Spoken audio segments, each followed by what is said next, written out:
Muito bem, bora lá.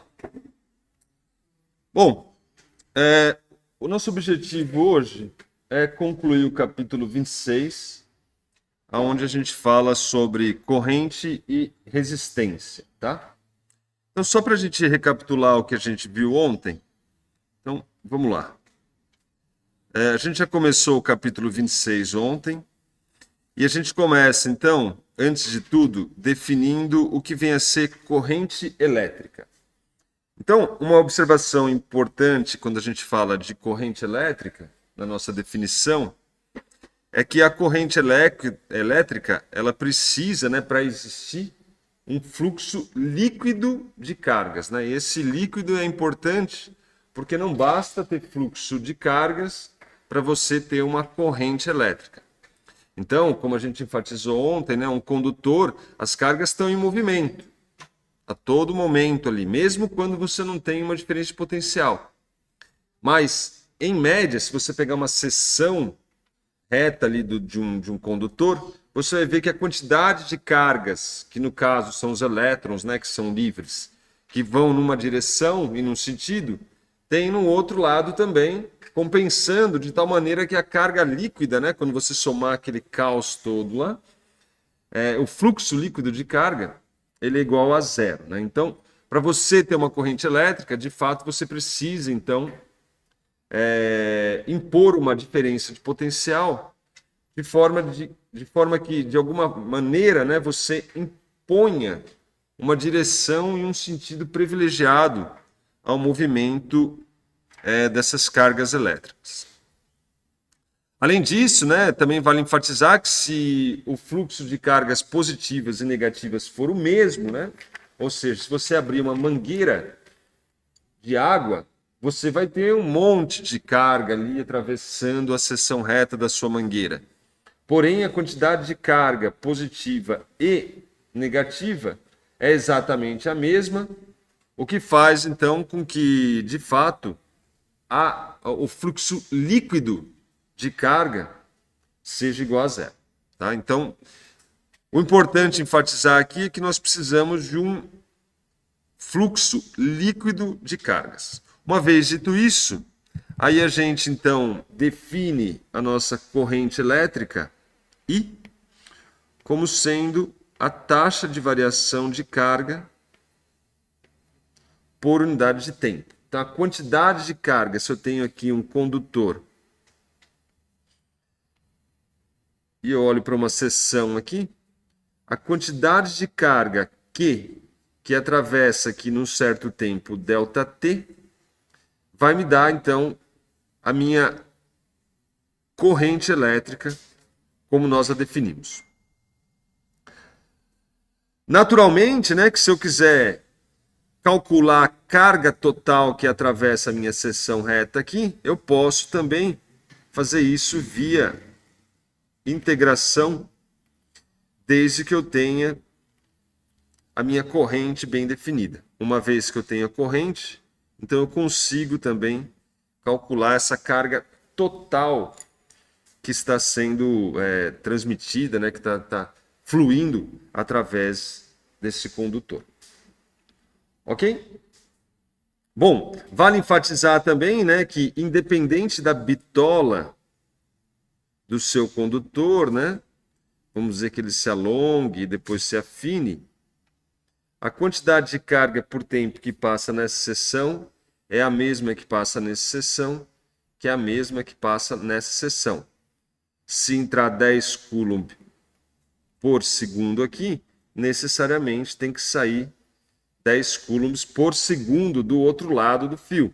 Caso contrário, né, essas cargas estariam ou acumulando ou desaparecendo, né, o que é impossível, visto que, como nós já vimos, né, existe o que nós chamamos de conservação da carga.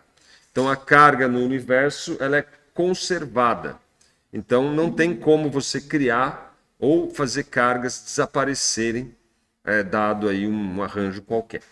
Então, devido a essa conservação da carga, independente do tamanho da minha bitola aqui, independente do meu fio propriamente dito, se tem uma entrada de 10 coulombs por segundo de um lado, tem 10 coulombs por segundo saindo do outro lado. No sistema internacional, a unidade da corrente é o ampere, que nada mais é do que o coulomb por unidade de tempo. Tá? Então, coulomb por segundo me dá o ampere, que é a unidade de corrente no sistema internacional.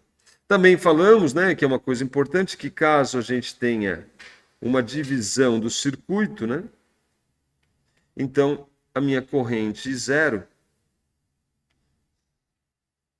ela se divide em outras duas correntes, de forma que I0 é igual a I1 mais I2. Isso também por conservação da carga.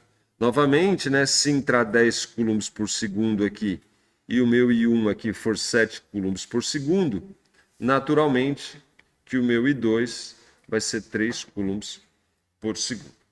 Como a gente viu ainda ontem, né, ainda vai enfatizar bastante durante hoje o dia e durante as aulas seguintes, os exercícios, é que quem define a quantidade de carga que vai para cá e a quantidade de carga que vai para cá, né? Como é que ela sabe por que vem mais para cá do que para cá? Isso está relacionado com a resistência, tá? Então, se esse pedaço aqui de fio tiver uma resistência maior, então você tem uma quantidade de carga menor seguindo por esse caminho do que pelo outro, visto que esse pedaço aqui de filamento tem uma resistência menor. Se você tivesse a mesma resistência nesse filamento e nesse filamento, então, com certeza, metade iria para essa região e metade iria para essa região. Isso não necessariamente é verdade, porque, como eu disse, isso vai depender da resistência do meu filamento. Então, isso é uma grandeza de extrema importância que a gente definiu ontem, que é a corrente elétrica. Além disso, a gente também avançou e definiu, dando continuidade, o que vinha a ser a densidade de corrente, que também é uma grandeza extremamente importante no estudo do eletromagnetismo, tá?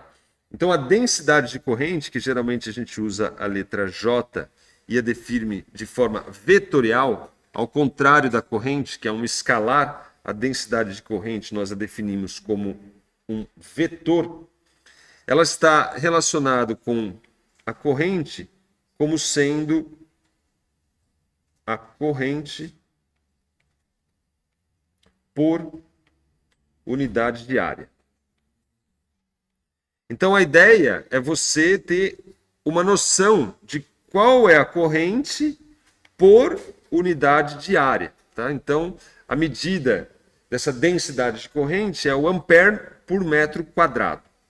Naturalmente que nessa situação aqui, aí sim a densidade de corrente ela pode ser diferente. Apesar de entrar 10 coulombs aqui e sair 10 coulombs aqui, como eu aumentei essa área aqui, né? Aumentar a área faz com que essas cargas que adentrarem aqui, elas fiquem menos densas, né? Menos concentradas.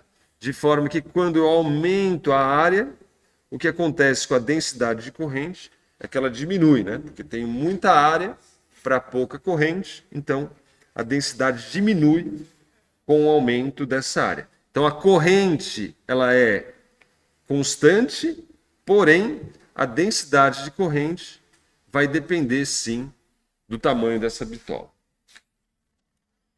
Naturalmente, né, que nós podemos associar isso com a corrente de forma matemática, onde o I é igual à integral de J escalar com dA. Então, a nossa corrente está relacionada com o fluxo dessa densidade de corrente, né? Dado uma certa área no meu condutor. Então, a ideia aqui é olhar a seção aqui transversal, olhar qual é essa área, a quantidade de carga por unidade de área, vai me dar, então, essa densidade de corrente. Vale enfatizar aqui que a densidade de corrente, né, é um vetor que aponta na direção e sentido da velocidade dos portadores, se os mesmos forem positivos, né? Então, se as cargas forem positivas, o que nós temos que a densidade de corrente ela aponta na direção das cargas. Caso contrário, se nós tivermos um fluxo de cargas negativas, aí a densidade de corrente é no sentido contrário ao movimento dos meus portadores. Ou seja, se eu tiver elétrons se movimentando para a direita,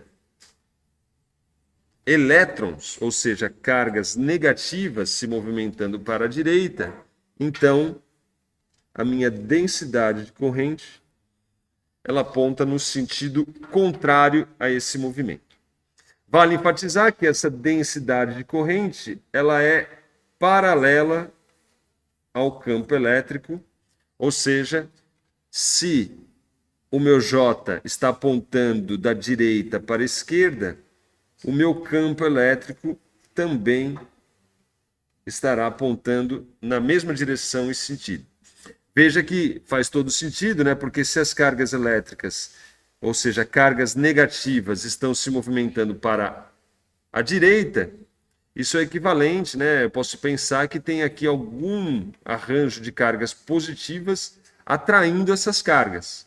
E esse arranjo de cargas positivas aqui, como nós sabemos, eles produzem um campo que é para fora, né, dessas cargas positivas, ou seja, o campo elétrico é no sentido da minha densidade de corrente. Bom, a corrente, como a gente enfatizou ainda ontem, ela depende da diferença de potencial que eu aplico ali nas extremidades do meu condutor, mas mais do que isso, né? Como a gente viu, ou enfatizou, a corrente ela também vai depender do próprio material. Então, se eu colocar aqui, e isso a gente aprendeu empiricamente, uma diferença de potencial entre as extremidades do fio, o que eu percebo é que, de fato, aparece uma corrente. Mas essa corrente varia dependendo desse dispositivo. Então, a corrente depende do potencial V, mas também do dispositivo, ou melhor, condutor em questão. Então, dependendo se esse material aqui é feito de cobre, de alumínio, de ouro, de vidro, né? Dependendo do material e também da geometria desse dispositivo, a corrente pode ser maior ou menor. Por que eu digo geometria? Porque se eu dobrar o tamanho desse objeto aqui, vocês vão ver que a corrente vai diminuir também. Mesmo que ele seja feito pelo mesmo material, a corrente vai diminuir. Se eu aumentar a área, a gente percebe que a corrente aumenta, mesmo que eu tenha aí a mesma diferença de potencial e mesmo que esse material condutor seja o mesmo desse mais fino aqui.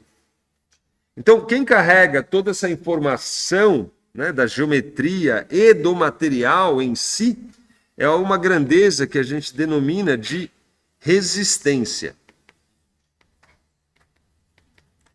Então, a resistência é uma propriedade tanto da matéria como da geometria da matéria também.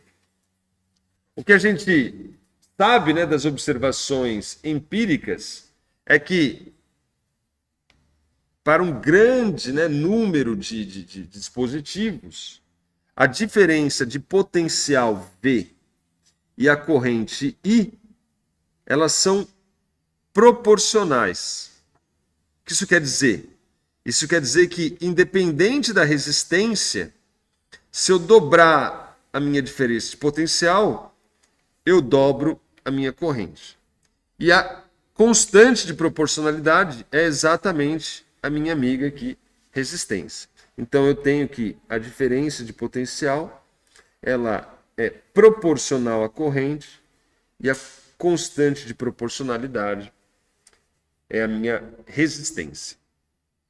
Então, independente do material, tá?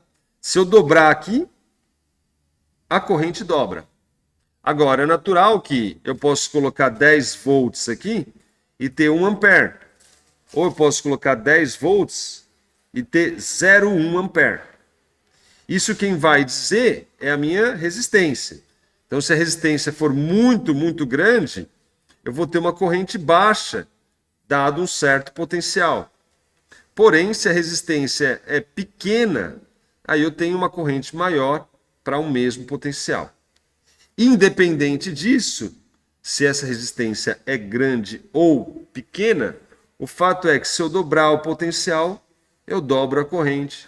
Se eu triplico o potencial, eu triplico a corrente e assim por diante. Então, o potencial e a corrente, elas são proporcionais. A resistência, a unidade dele é o volt por ampere. E ela recebe um nome especial que é ohm. Então, a resistência ela é medida em ohms. 1 ohm, 2 ohm e assim por diante. Além disso, a gente pode fazer uma relação similar a essa aqui em termos do campo elétrico e da densidade de corrente. E aí a gente define uma outra grandeza que é a chamada resistividade.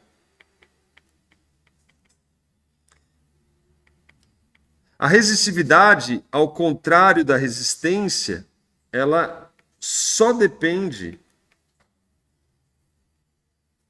do material. O que eu quero dizer? Só depende se isso aqui é ouro, cobre, prata, alumínio, mas não depende da geometria. Se eu dobrar o tamanho, ou diminuir, ou aumentar a bitola aqui, isso não altera a resistividade. A resistividade ela é uma propriedade do material, só depende do material. A resistência ela depende da geometria como um todo. Tá? Então a resistência, ou melhor, a resistividade é a constante de proporcionalidade entre o campo e a densidade de corrente. Veja a relação, ó, potencial e corrente, e o outro é campo e densidade de corrente. A densidade de corrente está relacionada com a corrente, assim como o campo está relacionado com o meu potencial. Então, a resistividade, como eu disse, ela é a constante de proporcionalidade entre o campo e a densidade de corrente. E você pode escrever, então, o campo elétrico E como sendo Ρ vezes J. E aqui você pode escrever de forma vetorial, porque o campo elétrico ele está na mesma direção da densidade de corrente.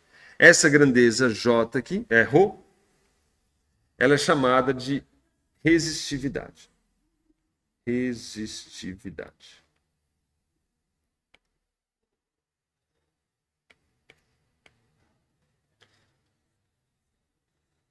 É fácil a gente obter uma relação entre resistividade e resistência, mas antes disso, vale a pena a gente escrever como é mais comum essa expressão aqui, que é em termos de 1 sobre ρ.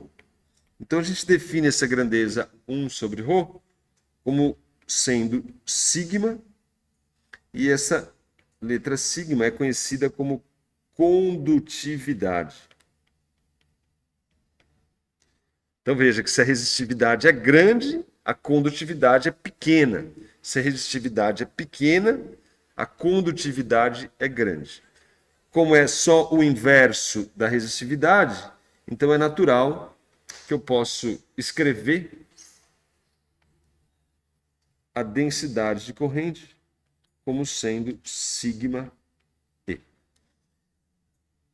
Da minha experiência, eu diria que essa segunda expressão ela é muito mais utilizada do que a primeira ali, em termos da resistividade. Então, a relação entre densidade de corrente e campo elétrico ela é mais comum em termos da condutividade. Muito bem. Com essa relação e essa relação, a gente pode facilmente relacionar a resistividade com a resistência. Então, no caso, né, para a gente poder exemplificar, se a gente pegar um nosso capacitor aqui de placas paralelas, a gente sabe, né, que a diferença de potencial, isso aqui só para ilustrar e relacionar o campo e o potencial, né? Então, no caso do campo constante e tudo mais, né, considerando que a gente tem um campo uniforme e constante, então a gente sabe que a diferença de potencial V, ela nada mais é do que o campo vezes a distância L. Ou seja, se eu tiver um campo elétrico aqui, para eu calcular essa diferença de potencial, basta eu pegar esse campo E e multiplicar pela distância entre as placas L, que isso vai me dar a diferença de potencial entre as duas placas. Além disso, como a gente já enfatizou agora há pouco, a densidade de corrente é a corrente por área, ou seja, a densidade de corrente é igual a I por A, considerando que a área é a mesma, tudo uniforme e tudo mais. Então, com essa relação aqui, onde eu relaciono a densidade de corrente com a corrente e a área, e eu relaciono o campo elétrico com o potencial e a distância, então eu consigo aqui, escrevendo ρ como sendo módulo de E sobre módulo de J, ou seja, a minha resistividade ela pode ser escrita como potencial por comprimento dividido pela corrente pela área,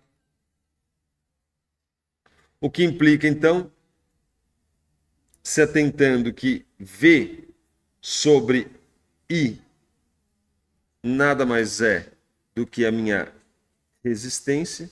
Resistência é potencial pela corrente. Ou seja, se eu reorganizar isso aqui, fica V sobre L vezes A sobre I mais V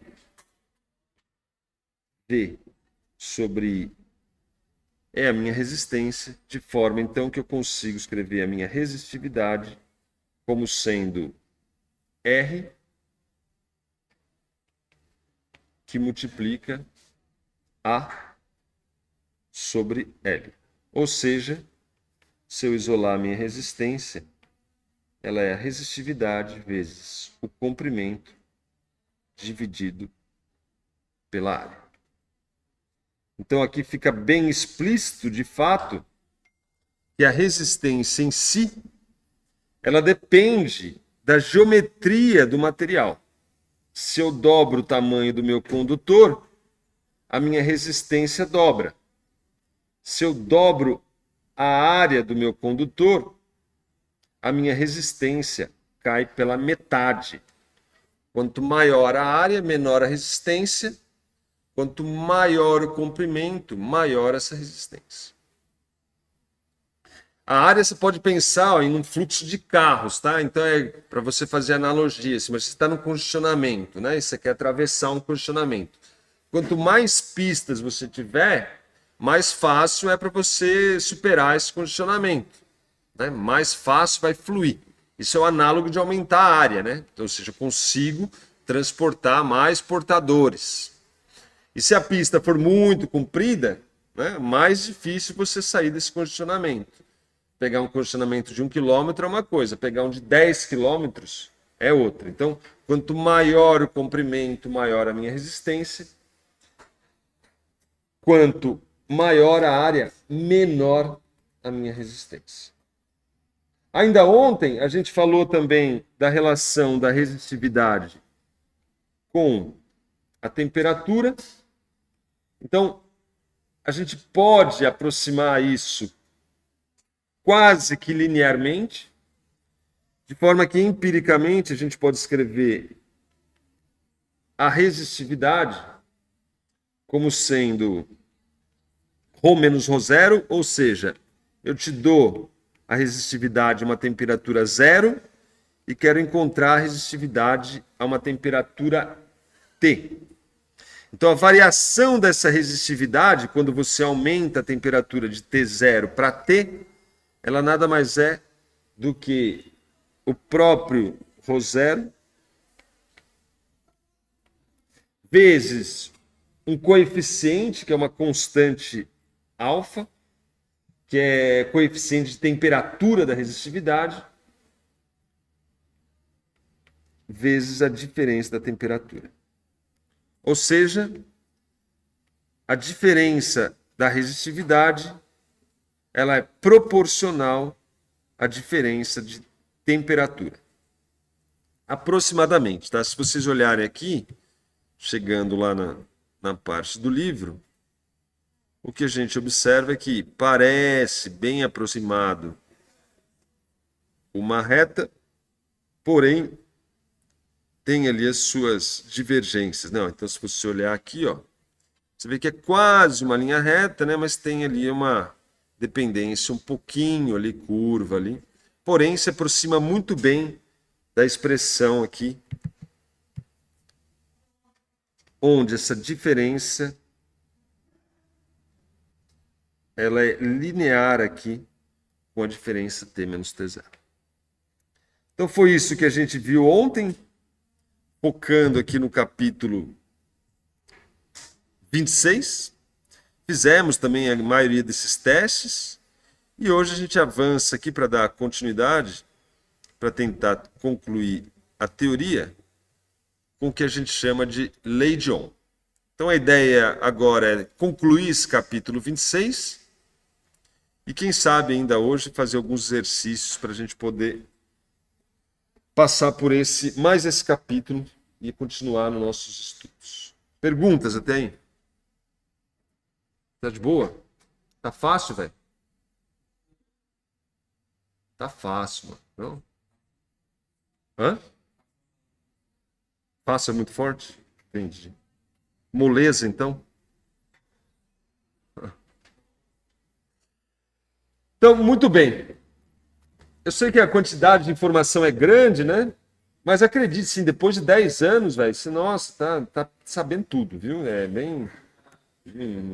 Não demora muito, assim, é bem rápido. Então vamos lá, 26.5, vamos apresentar aqui o que a gente chama de Lei de Ohm. A gente tem 26.5. Essa sessão aqui eu vou deixar extra para vocês, eu não vou passar ela, então eu vou deixar aqui como um exercício para vocês, a 26.6. E aí eu vou avançar aqui ainda mais na 26.7, que é muito importante, essa sim. E ainda na 26.8, aí já mais brevemente, enfatizando algo que a gente já falou ontem. E também supercondutores também, vou falar bem brevemente, que aí já tem efeitos quânticos, o negócio já foge um pouco do nosso propósito aqui. Mas naturalmente vou falar um pouquinho que vem a ser supercondutores, vou falar um pouquinho mais sobre semicondutores, principalmente como é que fica a resistividade, né, a resistência em função da temperatura e etc. Como a gente já enfatizou ontem, né, o coeficiente de temperatura de resistividade no semicondutor ele é negativo, né? Isso então é algo que eu vou explicar aqui novamente em mais detalhes ainda hoje. Então a gente avança aqui na seção 26.5, onde a gente vai apresentar a famosa Lei de Ohm. Muito bem. Então, 26.5, Lei de Ohm. Maravilha. Bom, o que a gente sabe, né, da nossa experiência, do nosso dia a dia, dos nossos experimentos, é que alguns dispositivos eles podem possuir resistências que variam de acordo com a diferença de potencial aplicada. Então, quando a gente diz que o potencial é igual à resistência vezes a corrente, de fato, essa não é uma regra geral. Essa é uma regra para os dispositivos que obedecem à lei de Ohm. Nem todo dispositivo vai obedecer essa relação. Então, vamos supor aqui que eu tenho aqui o meu resistor aqui, e eu venho aqui no meu resistor e aplico aqui uma diferença de potencial. Ponho aqui um potencial positivo, ponho aqui um potencial negativo, inferindo entre esses caras aqui, então, uma diferença de potencial B entre esses dois polos. Isso vai fazer com que os elétrons sejam atraídos para cá, não é isso? De forma que a gente vai ter, então, uma corrente nessa direção aqui. Lembre-se que a corrente é contrária ao movimento dos elétrons. Contrária no sentido contrário. Bom, os dispositivos que obedecem à lei de Ohm, eles são de tal maneira que se você fizer um gráfico da corrente pela tensão, você vai ter algo que é dessa forma. Essa inclinação aqui vai depender, naturalmente, da minha resistência. Porém, se obedece à lei de Ohm, essa relação é uma relação linear. Esses aqui são os dispositivos que obedecem à lei de Ohm. Mas você pode ter alguns dispositivos, como a gente vai ver ainda nesse curso, que as coisas não são exatamente assim. Então você pode ter casos, por exemplo, aonde você faz um gráfico da corrente pelo potencial e o resultado é algo assim. Então, esse aqui é um típico dispositivo que não obedece à lei de Ohm. Esse dispositivo aqui é chamado de diodo.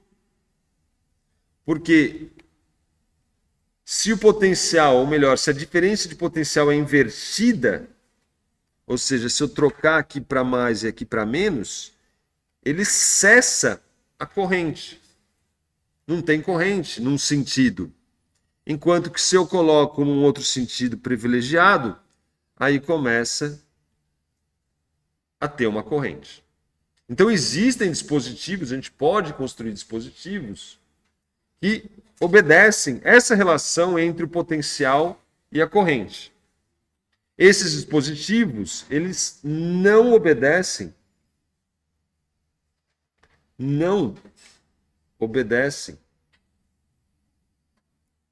à lei de Ohm.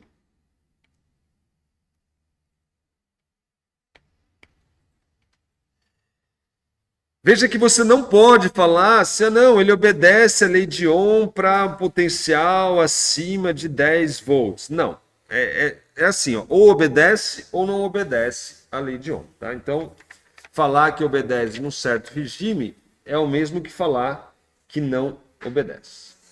Então, nesse item A aqui, o que a gente observa é que o potencial é positivo se o terminal da esquerda possui um potencial maior que o da direita, Então é esse que eu estou definindo como positivo. O potencial da esquerda maior que o da direita. E se o potencial é invertido nessa situação aqui, o que observa é que a corrente simplesmente troca. A corrente fica negativa. Corrente negativa, tá? A gente, às vezes, como a gente vai trabalhar com circuito já, a gente vai encontrar, né, em algumas resoluções, correntes negativas. Corrente negativa é entendida como o sentido contrário daquela que você definiu. Tá? Então, se eu ponho lá e falo, não, a corrente é para cá, para a direita. Aí eu faço minhas contas e obtive menos 10 amperes. Opa! Significa, então, que ela está no sentido contrário àquele que eu defini. Tá? Então, isso é o sentido de corrente negativa. Então, se o potencial é invertido aqui, ó, ou seja, se o potencial fica nessa região aqui menor do que zero, o que a gente observa é que a corrente também está numa região menor do que zero. O potencial aqui negativo, corrente negativa. Ainda assim, obedecendo, né, a relação de linearidade entre o potencial e a corrente. Ou seja, nesse caso, ele obedece à lei de Ohm, independente da polaridade e da diferença de potencial aplicado ao meu sistema. Na letra B, como eu já enfatizei, só existe corrente quando o potencial é maior do que zero. Para potenciais negativos, a corrente está dando zero. Ou seja, essa razão, né, entre a corrente e o potencial, ela não é mais constante. Nesse caso aqui, V sobre I é igual a uma constante, que é a minha resistência. Nesse caso aqui, a diferença, ou melhor, a razão V sobre I não é mais constante. Ou seja, se não é constante a razão potencial por corrente, significa que esse dispositivo não obedece o que a gente chama de lei de Ohm. Então, a lei de Ohm, ela é obedecida se a corrente que atravessa o dispositivo é sempre diretamente proporcional à DDP aplicada. Se ela sempre obedecer isso, a gente diz, então, que a lei de Ohm é obedecida. Então, no item A, a gente tem a resistência, a gente tem um resistor que obedece à lei de Ohm, e no item B, nós temos aí um diodo que, por sua vez, não obedece à lei de Ohm. Essa relação linear aqui entre o potencial e a corrente não é satisfeita. Em termos da resistividade, o material obedece à lei de Ohm se a resistividade do material não depende do módulo nem da direção do campo elétrico.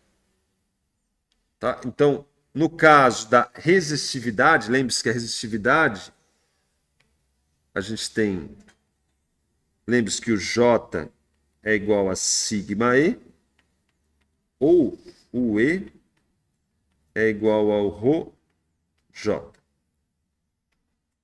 Resistividade, condutividade.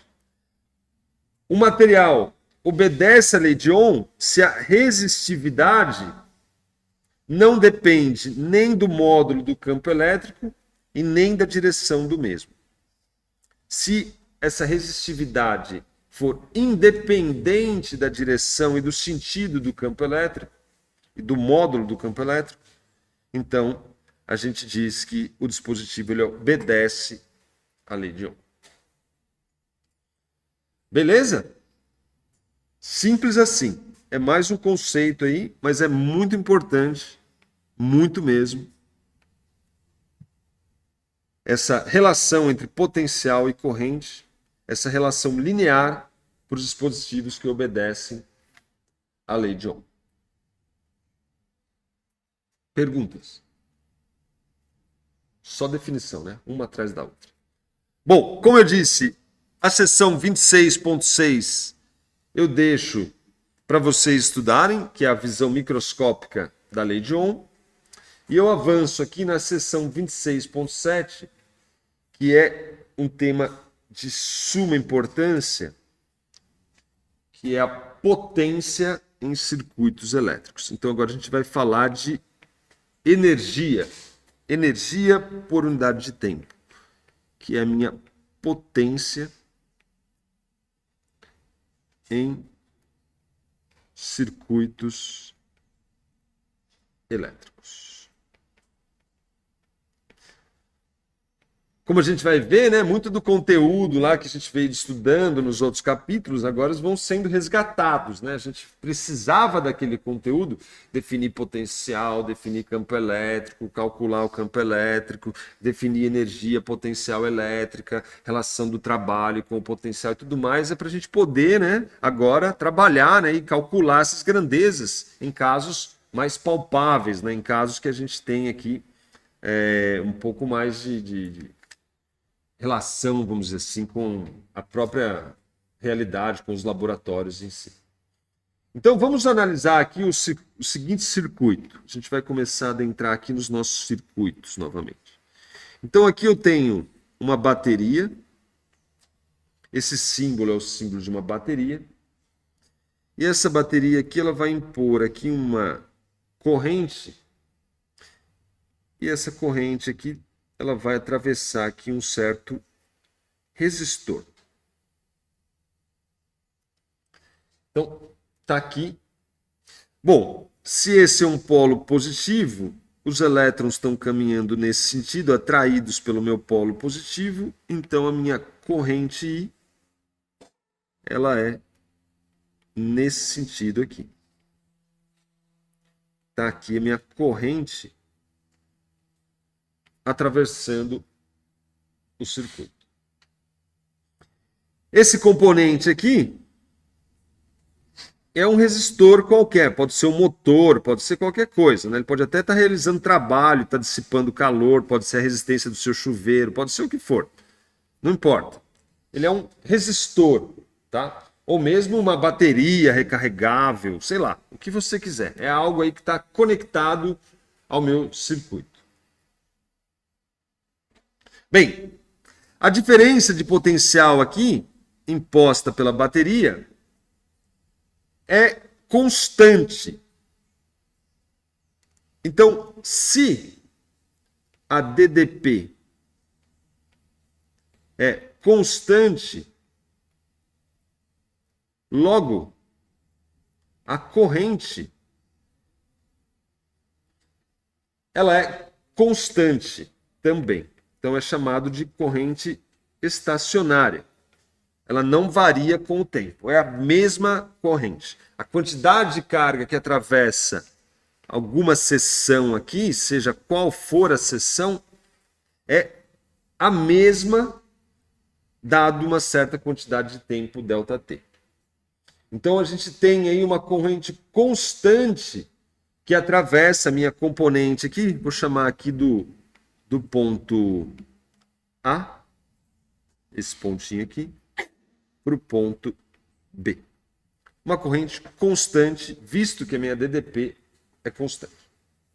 Ou seja, novamente, a quantidade de carga que atravessa a componente e um intervalo de tempo, ele também é constante.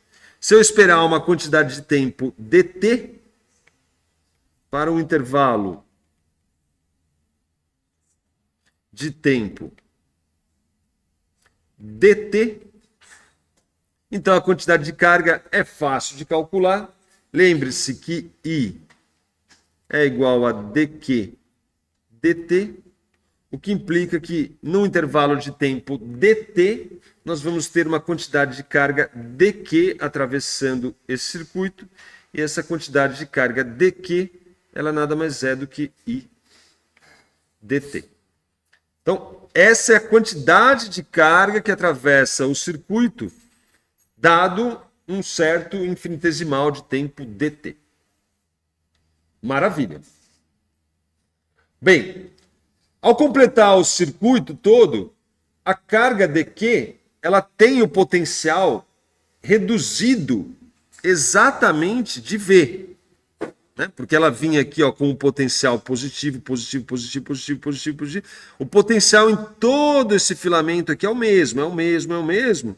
E é igual ao potencial dessa placa positiva aqui. A partir do momento que ele atravessou esse resistor, o que acontece é que a energia, né, o potencial, ele diminui.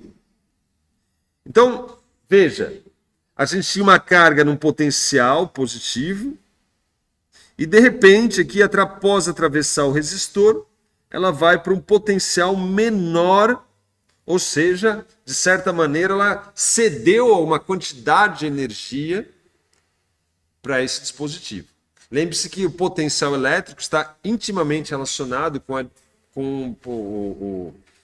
energia potencial, né? O potencial nada mais é do que a energia por unidade de carga.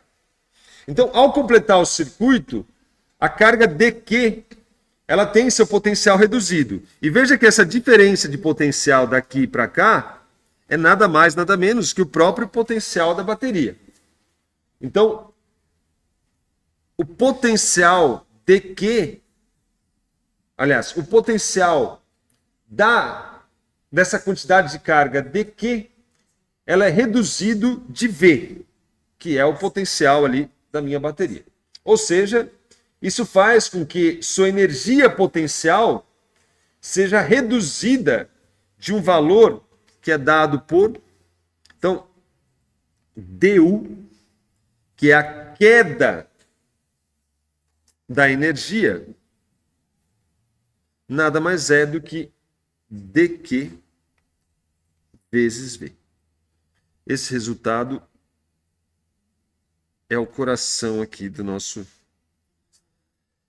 Lembre-se, V é igual a U sobre Q.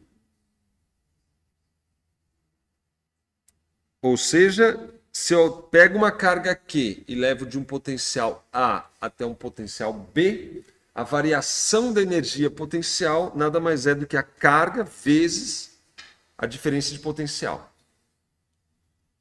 Se a minha carga é um dQ, então a variação de energia potencial é um dU.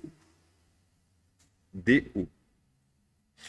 O que a gente está procurando é a potência. Ou seja, o que a gente quer é a energia por unidade de tempo. Aqui eu tenho a energia por unidade de carga. Então, para eu poder calcular a energia por unidade de tempo, eu tenho que saber quanto carga passa por unidade de tempo, né? Porque daí eu consigo escrever isso em termos de unidades de tempo. Então, é dessa relação aqui que eu relaciono a quantidade de carga com um certo intervalo de tempo dt, de forma então que o meu du pode ser escrito como sendo I dt vezes V, de forma então que minha potência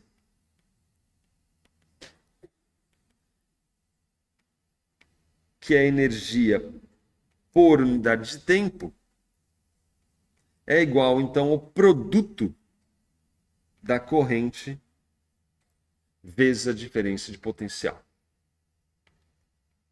Essa aqui é a minha potência, a quantidade de energia por unidade de tempo que eu forneço, no meu caso aqui, a esse dispositivo aqui. Seja para aquecer uma água, seja para colocar um motor em movimento, seja para fazer a tarefa que você bem entender. Então, a potência é o produto da corrente vezes a diferença de potencial. Veja que pela lei de conservação de energia, a redução da energia potencial é acompanhada necessariamente por uma conversão da energia, né, que antes estava armazenada na minha carga lá, para outra forma qualquer. Seja para realizar trabalho, seja para esquentar, seja energia térmica, seja energia mecânica, enfim. Ele vinha com uma certa quantidade de energia diminuiu aqui a sua energia potencial, de forma que parte dessa energia potencial, então, realizou algum trabalho por conservação de energia. Ou seja, das nossas contas, a gente tira que a potência nada mais é do que o produto IV. Isso aqui é a taxa de transferência de energia elétrica. É minha taxa de transferência de energia elétrica. A quantidade de energia elétrica que eu transfiro por unidade de tempo. Veja que isso aqui nada mais é do que as unidades volt vezes ampere. Agora, o volt nada mais é do que joule por coulomb. Então, volt é joule por coulomb. O ampere nada mais é do que coulomb por segundo, o que faz com que a minha potência nada mais seja do que, como a gente espera, joule por segundo. Energia por unidade de tempo. Isso aqui é chamado de watt.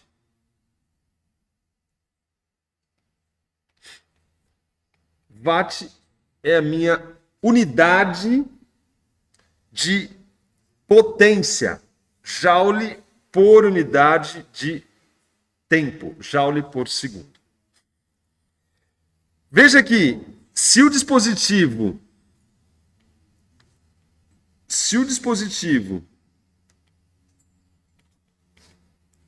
obedece à lei de Ohm, ou seja, se V é igual a RI, então a gente consegue escrever também a minha potência em termos da resistência.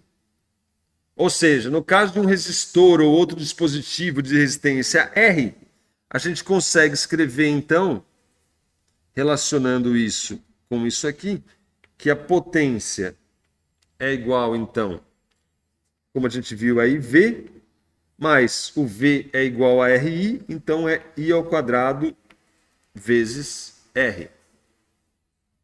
Ou mesmo, a potência pode ser escrito em termos da diferença de potencial, como sendo simplesmente trocando o I ali por V sobre R, pode ser escrito também como sendo V ao quadrado sobre R. Esse resultado aqui, de certa maneira, é importante, porque é muito comum a gente cair num certo erro, né, de analisar a potência propriamente dito através do produto, simplesmente, da corrente vezes o potencial. Presta atenção no que eu vou falar aqui. A gente é induzido a pensar, se a gente só analisar essa expressão, de que se eu dobrar o potencial, eu dobro a potência. Só que dobrar o potencial significa dobrar a corrente também. De forma que a potência, na realidade, ela fica multiplicada por 4. Porque quem é constante nessa brincadeira é a resistência. Então eu não posso analisar esse cara aqui e simplesmente falar, dobrei a diferença de potencial, dobrou a potência. Não, porque ao dobrar a diferença de potencial, você dobra a corrente, porque a corrente não é constante, dado uma diferença de potencial. Se você mudar a diferença de potencial, o que implica então que a corrente também dobra, logo a potência fica 4 vezes maior. A mesma coisa acontece se você simplesmente dividir a corrente pela metade. Para você dividir a corrente pela metade, você também está diminuindo a potência, a DDP pela metade. Ou seja, a sua potência ela cai por 4. Então, para você analisar a potência em termos da corrente e em termos da diferença de potencial, você tem que olhar a expressão em termos da resistência. Porque a resistência, sim, ela é constante, independente se eu mudar o potencial ou se eu mudar a corrente. Então, se eu dobro a corrente, a minha potência ela fica multiplicada por 4. E a mesma coisa acontece se eu dobrar ali a minha diferença de potencial. Essa aqui é a minha energia elétrica transferida, né, para o meu resistor, né, que no caso, em geral, vira ali uma energia térmica em um dispositivo com resistência. Tá? Essa aqui é a minha energia dissipada em um resistor. Ok? Tem um teste aqui para fazer, vamos lá? Só para a gente não ficar muito na teoria. Então tá aqui, ó, vocês vão ver que basicamente o que eu falei é o que está aqui. No gráfico A está ali um dispositivo que obedece a lei de Ohm. No gráfico C, na realidade, o A é que o B obedece a lei de Ohm. O gráfico C, o dispositivo não obedece a lei de Ohm. Um monte de blá blá blá que eu falei tudo. E aqui está um primeiro teste. Na verdade, esse teste ainda é da lei de Ohm, então vamos fazer o primeiro da lei de Ohm. E depois a gente faz o teste da potência também que nós temos ali. Então tá aqui, ó. Teste 4, para fazer um teste sobre a lei de Ohm antes. Então, a tabela ao lado mostra a corrente I em dois dispositivos, dispositivo 1 e dispositivo 2.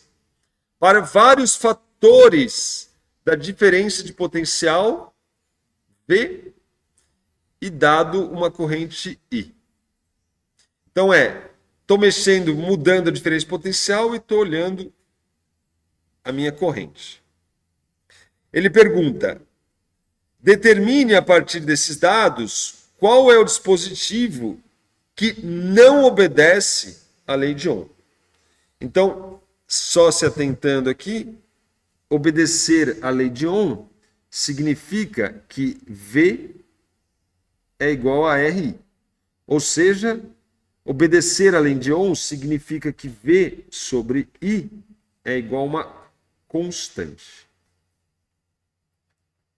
Isso que é obedecer à lei de Ohm. Por quê? Porque o V sobre I vira a minha resistência, e a resistência, no caso de dispositivos que obedecem à lei de Ohm, ela é constante. Assim, basta eu pegar essa razão, 2 dividido por 4,5 é a mesma coisa que 4 dividido por 9, né? Basta dobrar por 2, vira 4, dobrar por 2, vira 4. Aqui eu peguei e multipliquei por 1,5 para virar 3, 2 vira 3. Se eu pegar e multiplicar esse aqui por 1,5, eu estou somando 2,25 a 4,5, dá 6,75. Então, se vocês fizerem essa razão aqui, eu fiz de cabeça, mas a razão V sobre I nesse dispositivo aqui 1 é de fato constante.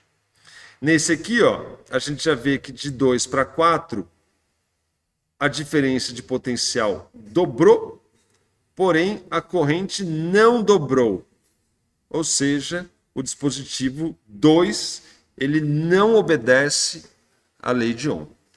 Se você dobrar a diferença de potencial, no caso do dispositivo 2, a gente está observando que a corrente, de fato, não dobra por 2.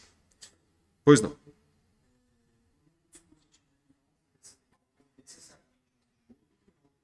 Não, tem outros tipos de dispositivos. Tem outros tipos. Muito bem, mais um teste tem aqui da parte de potência. Tá aqui. Teste 5. Uma bateria de diferença de potencial V é ligada a um dispositivo de resistência R. fazendo com que uma corrente I atravesse o dispositivo.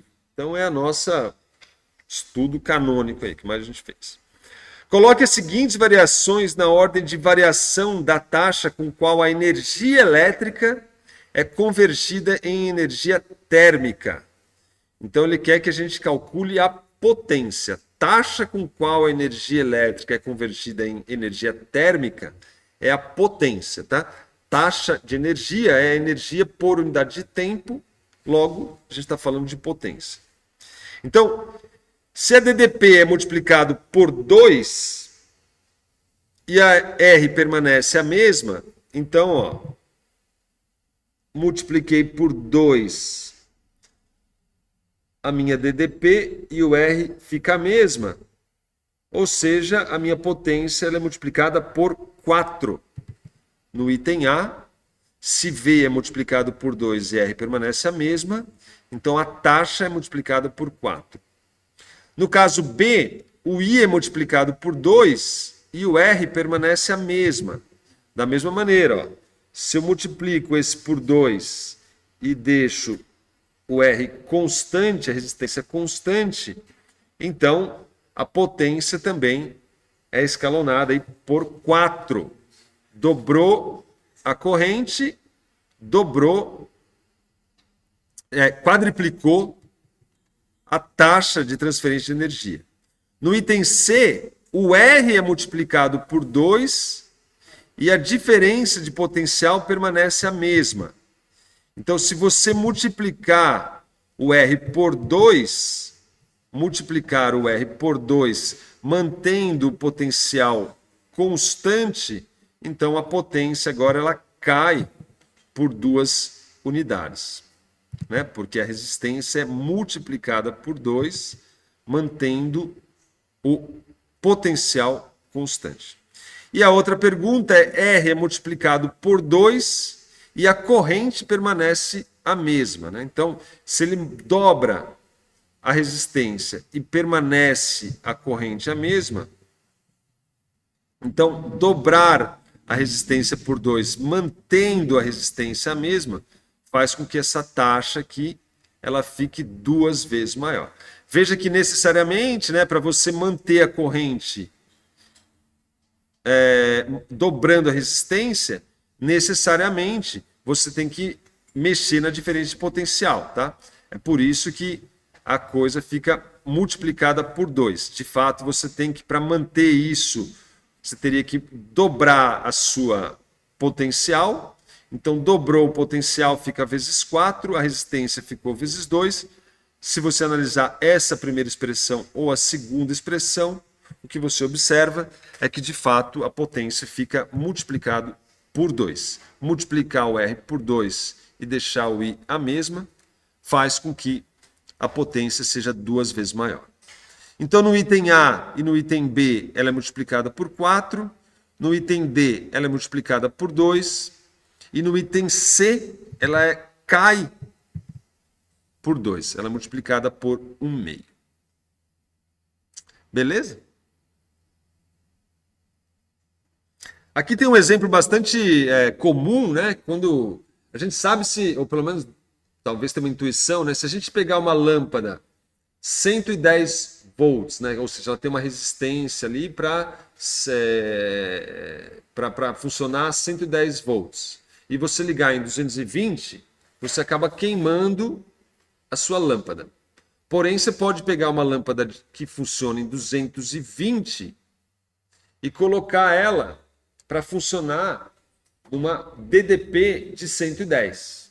Isso não muda nada. Pelo menos não muda nada, eu digo assim, não vai queimar a lâmpada, tá? Mudar vai mudar a potência da lâmpada. O que vai acontecer com a potência da lâmpada? Veja que eu estou pegando um DDP que deveria ser 220 e estou dividindo ele pela metade, estou colocando em 110, tá?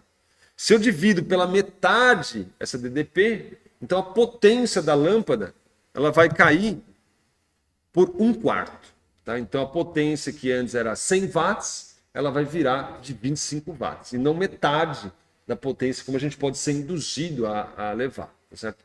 Porque o que de fato está acontecendo é que você está mantendo ali a corrente a mesma, porém a diferença de potencial, desculpa, você está mantendo a resistência a mesma, porém se a diferença de potencial é a metade do que deveria, se a diferença de potencial é a metade, então a potência cai por 1/4. Você pode ligar a sua lâmpada de 100 watts, que funciona em 220, em 110, sem problema. Só que ela vai funcionar como se tivesse 25 watts e não mais 100 watts. Vai cair para 1/4 da potência original. Tá claro? Mais ou menos ligado nisso? Muito bem. Então, isso aqui conclui a nossa sessão sobre potência em circuitos. E agora a gente avança nos dois últimos tópicos, que eu vou falar aqui mais brevemente, que é os semicondutores e os supercondutores, para finalmente finalizar a sessão. Então, aqui de semicondutores, eu vou recapitular um pouco do que eu já falei no passado, até o que eu falei ontem e tudo mais, mas vale a pena a gente ter uma ideia, né, do que funciona como funcionam esses semicondutores. A gente vai falar ainda mais sobre isso no decorrer desse curso, mas aqui já tem nossa primeira introdução aqui. Então, o tema agora aqui, para a gente concluir o capítulo 26, é um estudo breve sobre os semicondutores. Bom, para a gente entender a diferença entre os metais, né, que são os condutores, e os semicondutores, vale a pena a gente dar uma olhada aqui em umas das suas propriedades. Então vamos puxar aqui, ó, no livro aqui, ó, essas propriedades aqui.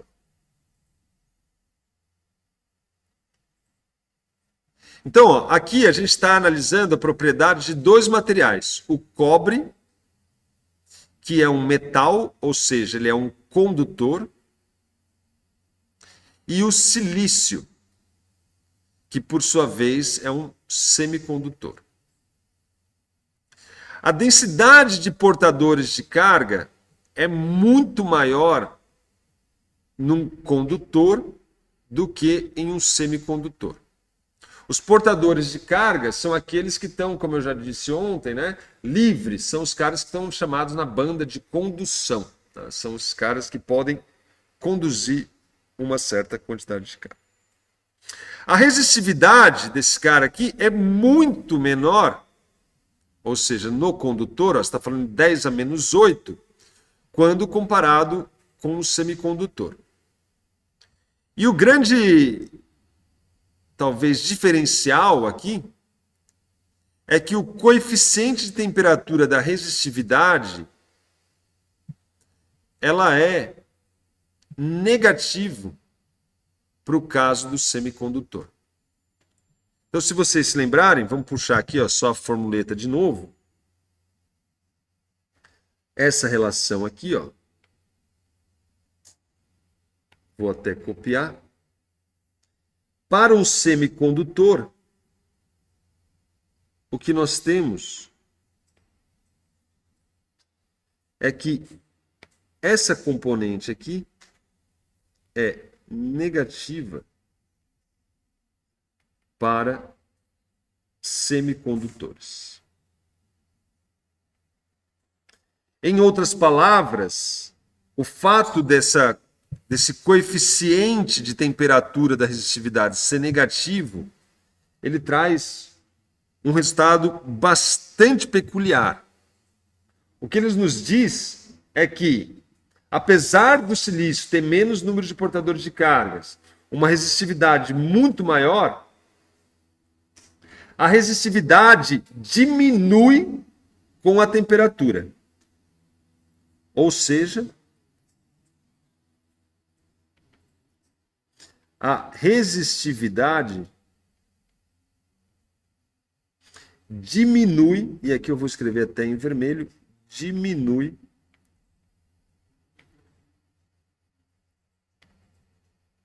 com a temperatura.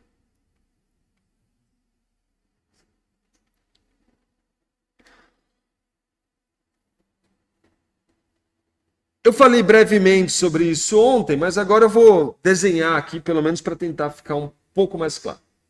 Se a gente analisar com cuidado, o semicondutor ele tem as mesmas propriedades de um isolante, exceto pelo fato que a energia necessária para liberar alguns elétrons, ou seja, para colocar alguns elétrons no que a gente chama na banda de condução, ela é menor. Então, quando a gente começa a aglomerar átomos e átomos para construir ali o nosso sólido, né? O nosso condutor, o que a gente percebe, né? Isso é uma propriedade quântica da matéria, é que acaba tendo umas divisões entre bandas onde os elétrons podem ou não estar. Tá? Existem regiões proibidas, regiões ali que os elétrons não se encontram. Tá? Os elétrons vão se encontrar nessas bandas que ficam separadas por gaps. E nesses gaps, nessa região onde existe esse gap, você tem uma região proibida. Tá? Os elétrons não estão presentes ali. Aí fala, mas pô, como é que o cara sai da banda de condução e vai para a banda de valência? Ele vai sem passar por esse gap. Tá? Então, na mecânica quântica, no mundo subatômico, as coisas atravessam paredes, as coisas podem migrar daqui para cá sem mesmo passar pelo estágio intermediário. Tá? Isso é bastante comum no mundo quântico, tá? Que é uma coisa que nós não temos ali vamos dizer assim, uma familiaridade, né? Porque é um mundo muito a par daquele que a gente conhece, que é o nosso dia a dia. Mas, em suma, o que eu quero dizer é que existem bandas, tá? Então, existem bandas que, no caso de um metal, essas bandas, elas são sobrepostas. Então você tem a sua banda aqui de condução e a gente tem aqui a banda de valência e os elétrons aqui, eles já estão na banda de condução. No caso de um isolante, o que acontece? Por que a gente tem uma dificuldade enorme, né? Ou é praticamente impossível você colocar uma corrente num isolante. No isolante é difícil você impor uma corrente, porque essa diferença aqui, esse delta aqui, que é o meu gap, ele é muito grande, tá? Então os elétrons, eles estão aqui, mas para você conseguir ter alguma corrente, né, você precisa que esses elétrons migrem para a banda de condução, que é essa banda superior aqui. Mas como esse gap é muito grande, então você não consegue, por mais que você coloque uma diferença de potencial grande, dar energia suficiente para esses caras migrarem para cá. Então no isolante você não tem corrente, a resistividade é enorme, enorme. O semicondutor é o cara intermediário. É um cara aqui que as bandas não estão sobrepostas, mas elas estão próximas uma da outra. Então, alguns materiais, eles têm essa propriedade. O gap aqui é um gap pequeno. Então, ok, ainda possui uma resistividade maior do que o metal, com certeza. A quantidade de portadores de cargas é pequeno. Você tem alguns portadores de carga aqui, mas ainda é pequeno comparado com um condutor que tem essas bandas sobrepostas. Então, no caso do semicondutor, você tem condutores, porém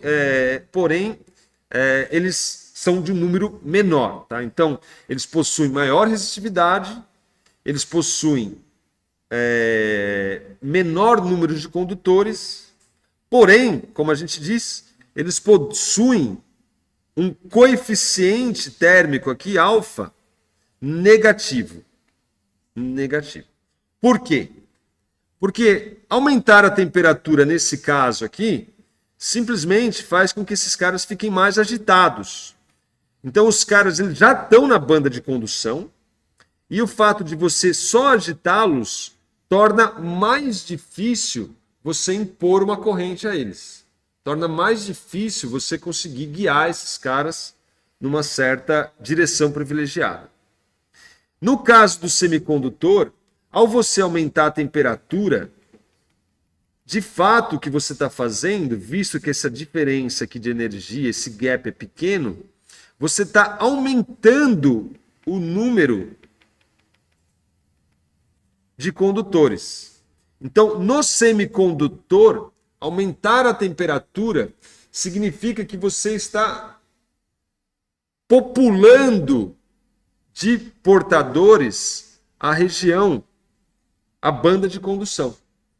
Então, aumentar a temperatura num semicondutor faz com que você aumente o número de portadores.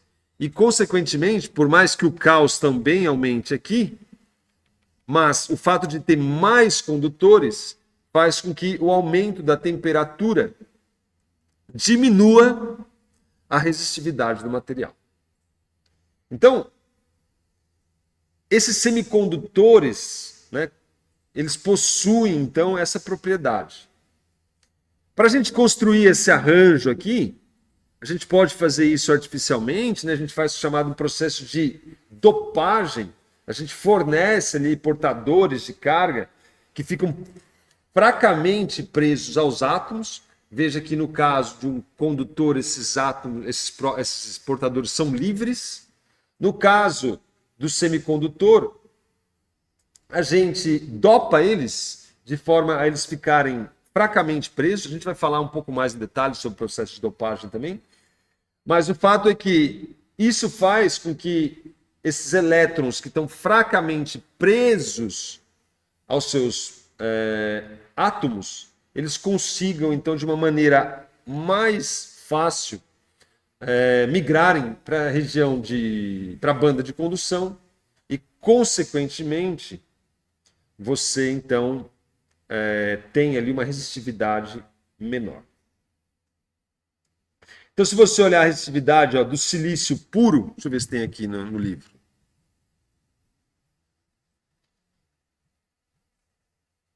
Não, achei que tivesse. Que coisa. Ah, tá aqui, ó. A resistividade, ó. O silício é 2,5 vezes 10 a terceira. Se eu dopar o silício, eu consigo uma resistividade que é da ordem de 8,7 vezes 10 a menos 4. E eu posso também dopá-lo com dispositivos que a gente chama do tipo P, fazendo essa resistividade ir para 2,8. Só para falar brevemente da ideia de dopagem, a dopagem é o seguinte: o que os caras fazem? Eles pegam o silício e eles tiram alguns átomos de silício e substituem por outros átomos. Por exemplo, o fósforo, que vai ter ali um elétron a mais ou um elétron a menos.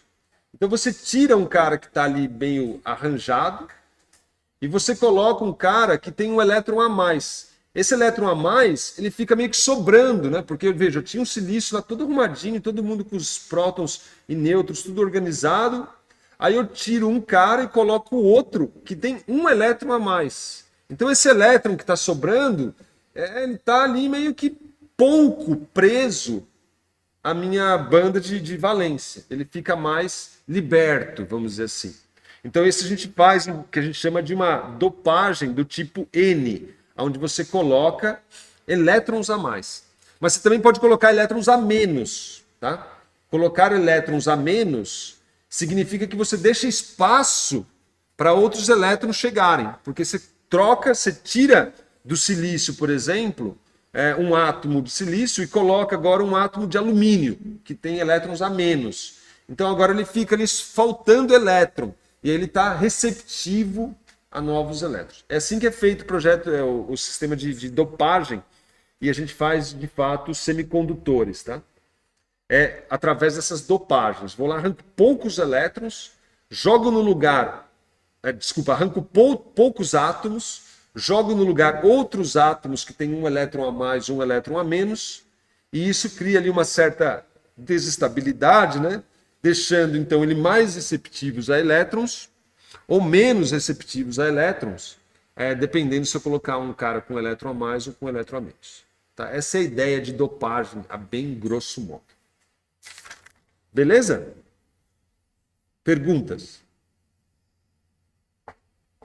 Não? Muito bem. Para concluir, a gente tem a seção 26.9, onde a gente fala de supercondutores. Supercondutores a gente não consegue explicar com a mecânica clássica, então elas estão relacionados com a mecânica quântica. Você tem elétrons que se juntam ali e eles acabam tendo os efeitos de arrasto, vamos dizer assim. Esses elétrons que ficam gêmeos são chamados pares de Cooper. E isso faz com que algumas propriedades bastante contraintuitivas apareçam nesses materiais. Então, os supercondutores, para a gente concluir nossa sessão, que é a sessão 26.9,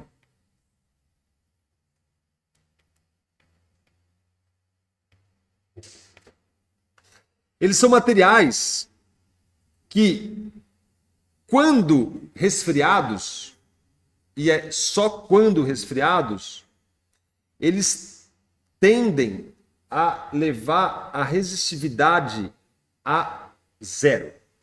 Zero. Não tem resistividade.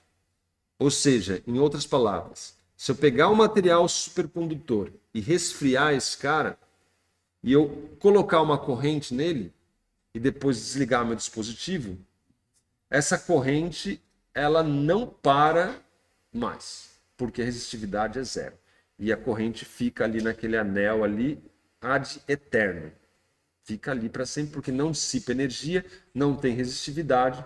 Porém, isso só acontece a temperaturas muito, muito baixas. Tá? De fato, em anéis, você tem correntes em anéis supercondutores que estão ali por anos circulando ali, porque a resistividade vai abaixo. Existe uma busca enorme, né, por supercondutores que funcionem a temperatura ambiente.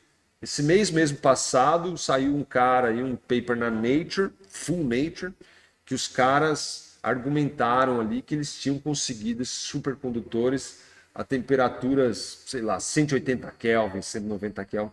É uma coisa assombrosa. Ninguém nunca pensou, olha, todo mundo sempre procurou, almejou, mas não tinha encontrado até então. Mas passou uma semana, uma outra galera falou um paper, falou, não, isso não é verdade, isso está mentira. Então agora começou a ter uma briga ali na comunidade para saber se de fato existe esse supercondutor a temperatura próxima ao ambiente. Né? Quando esses caras lançaram, isso virou um estrondo, mais recentemente, isso foi esse mês passado. Aí logo depois, uma galerinha lá, uma semana depois, 2 semanas depois, veio para refutar e falar, não. Enquanto um paper falava assim, supercondutividade no modelo tal, a temperatura ambiente. Aí o outro paper falou, não existe supercondutividade no modelo tal, no sistema ambiente. Então o cara foi exatamente refutar o paper do cara. De qualquer maneira, é importante enfatizar que esses materiais existem, claro, né? A gente consegue, desde a década de 80, ter alguns materiais cerâmicos que a gente consegue supercondutividade da ordem de 70 Kelvin. Tá? Então isso é antes, no passado, a gente estava falando em 4 Kelvin. A supercondutividade, de fato, ela só foi descoberta quando a gente começou a produzir hélio líquido, e aí a gente conseguia, então, colocar esses materiais a temperaturas extremamente baixas, né? O hélio líquido nos permite fazer as temperaturas indo decaindo, chegar em milikelvins, né? Então a gente consegue hoje em dia transformar, pegar um material e colocar ele na ordem de milikelvin.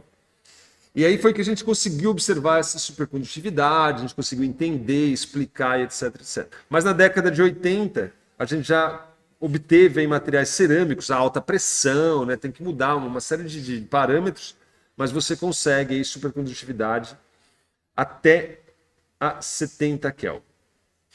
Note que condutores normais, tá? Como cobre, prata, eles não se tornam supercondutores quando você simplesmente baixa a temperatura. Não é assim, tá? Não é todo e qualquer material que em baixas temperaturas